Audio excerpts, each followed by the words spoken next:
안녕하세요. 데이업의 황대근입니다. 선박 가격이 급등하고 있습니다. 조선업의 호황기에 들어서면서 슈퍼사이클이었던 2008년과 비교가 되는 상황입니다.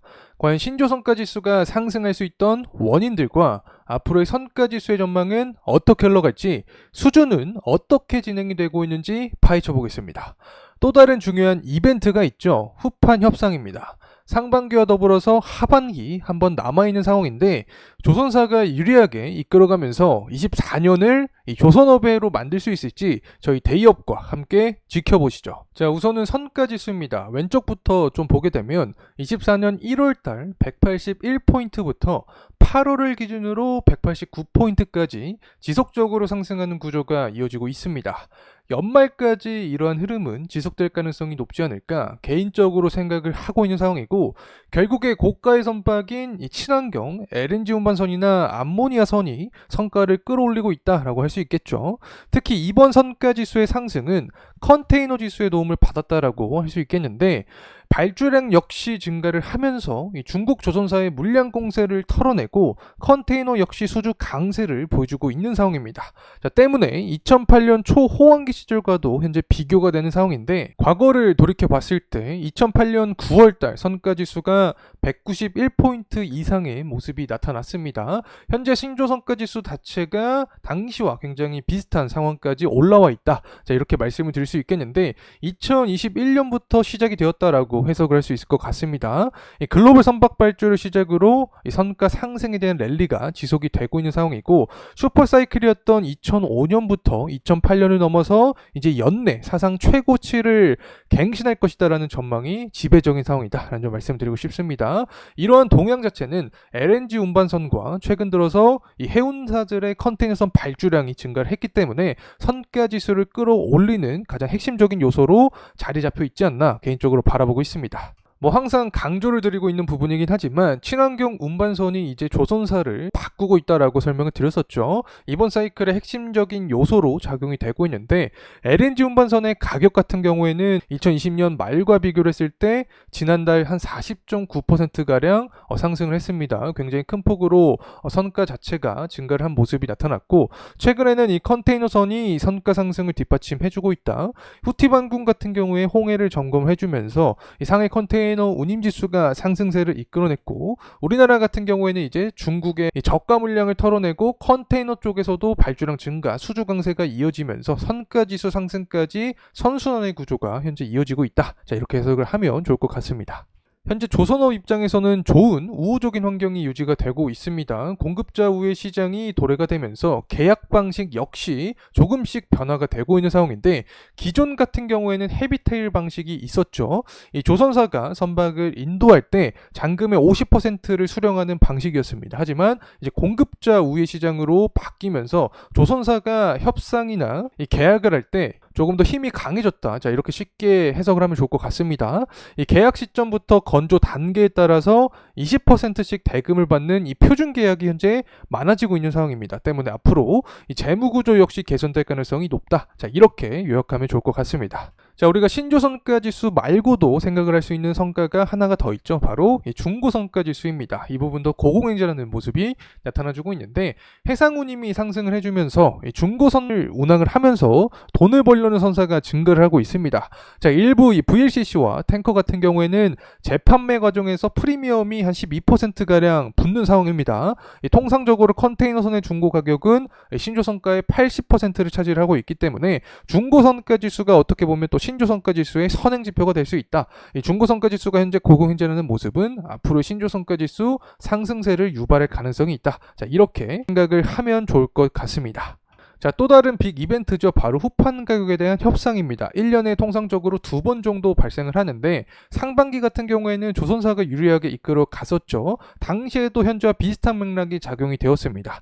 중국산 후판 물량이 증가를 했고, 중국산 후판이 우리나라 후판보다 가격이 더 쌌다. 그리고 철광석 가격 역시 하락하는 순간이 존재를 했었기 때문에 우리나라 조선사가 유리하게 협상을 마무리할 수 있었다. 자, 이렇게 말씀을 드렸는데, 현재도 비슷한 분위기가 유지가 되고 있는 상황입니다. 이 조선업 관계자도 어떻게 답변을 했냐면 이 상반기와 마찬가지로 하반기도 조선사가 협상을 유리하게 이끌어갈 가능성이 존재한다. 자, 이 부분은 크게 두 가지로 작용이 될 수 있겠죠. 후판의 원재료인 이 철광석 가격 역시 현재 계속해서 하락을 하고 있는 상황이고, 이 중국 조선사와 국내 조선사가 사용하는 후판 가격을 비교를 했을 때 톤당 20만 원 가량의 차이가 납니다. 중국산이 훨씬 싸다라고 해석을 할 수 있겠죠. 후판 가격 같은 경우에는 이 선박 건조 비용의 20% 이상을 차지를 하고 있는 점이기 때문에 중국산 비중을 우리나라도 조금씩 늘려가고 있다. 결국에는 비용 자체를 감소시키면서 재무 구조를 개선시키려고 하는 의도가 자리 잡혀 있다라고 해석을 할 수 있겠죠. 때문에 이 하반기 후판 협상도 조선사가 유리하게 이끌어갈 가능성이 더욱더 큰 상황이다. 자, 이렇게 말씀을 드리면 좋을 것 같습니다.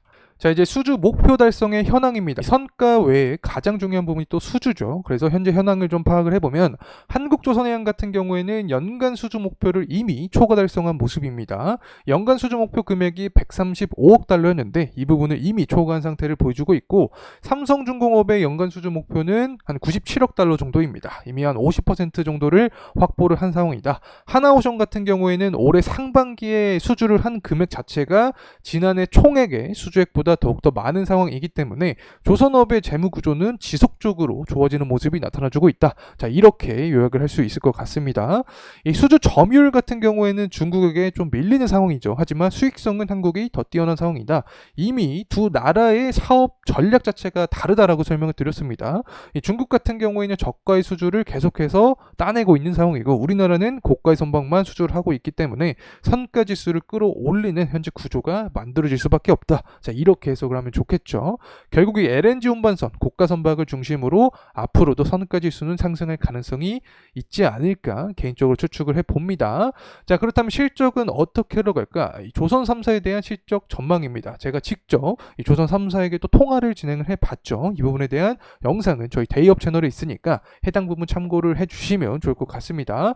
이미 저가 수주 물량을 다 털어낸 상황입니다. 때문에 최소 3년치의 일감이 확보가 되어 있다. 선가 지수의 우상향, 그리고 수주 목표의 초과 달성, 이 계약 방식 자체도 바뀌고 있는 상황이고, 후판 가격 역시 하반기에 조선사가 유리하게 이끌어가면서 협상을 한다라고 하면은 실적주에 대한 붐이 불 때 조선사가 또 대표적인 실적주의 역할을 할 가능성도 존재한다. 자, 이렇게 설명을 드리고 싶습니다. 자, 이렇게 조선업의 슈퍼사이클에 대한 퍼즐이 하나하나 맞춰지고 있는 상황입니다. 하지만 우리가 아직까지 해결해야 될 과제가 존재한다라고 말씀을 드리고 있는데, 일단 기술 유출에 대한 부분입니다. 한국의 엔지니어들이 중국 쪽으로 넘어가면서 발생을 하고 있는 상황인데, 아무래도 금액적인 부분이겠죠. 중국 쪽 선사들이 연봉을 조금 더 세게 부르고 있기 때문에 한국의 엔지니어들이 중국 쪽으로 이탈을 하고 있다.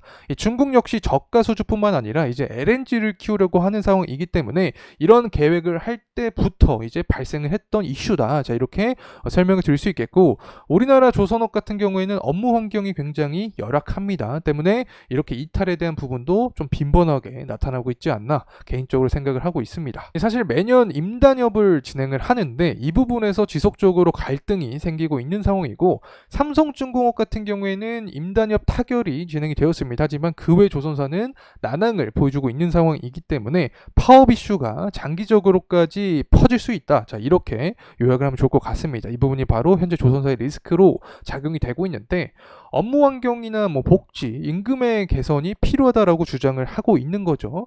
제가 실질적으로 조선업에서 일을 하고 있는 상황은 아니지만 업무 환경이 가장 열악한 부분이 바로 조선이죠. 때문에 인력에 대한 이탈부터 해서 기술 유출에 대한 부분까지 확산이 되고 있지 않나 생각을 하고 있습니다.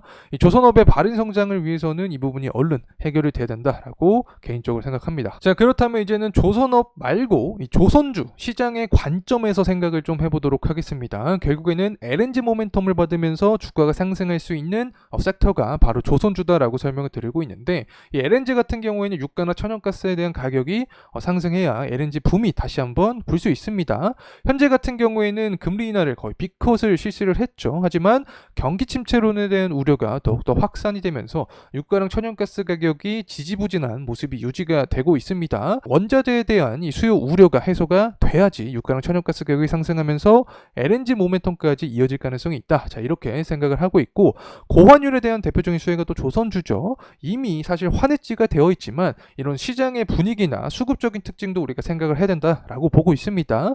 어쨌든 달러 강세가 유지가 되고 고환율에 대한 수혜주로서 떠오를 때 조선사가 다시 한번 시장의 관심도가 증가될 가능성이 있기 때문에 환율이 상승하는지 이런 매크로적인 측면도 우리가 파악을 할 필요가 있고, 특히 트럼프 관련된 테마를 탑승하는 종목 중에 대표적인 종목이 또 조선주죠. LNG 규제를 해제한다 혹은 중국을 제재한다, 이 반사이권점에서 트럼프 관련된 모멘텀도 받을 수 있기 때문에 대선을 앞두고 있는 상황에서 11월까지 지속적인 이 경제나 정치적인 거시적인 흐름을 추적할 필요가 있지 않을까 개인적으로 생각을 하고 있습니다. 자, 이상으로 조선업의 슈퍼사이클 2008년을 넘어서 장기 사이클의 시발점이 될 수 있을지, 앞으로 조선업이 해결해야 할 과제 역시 풀어보는 시간이었습니다. 앞으로도 조선업은 저희 데이업과 함께 하시죠.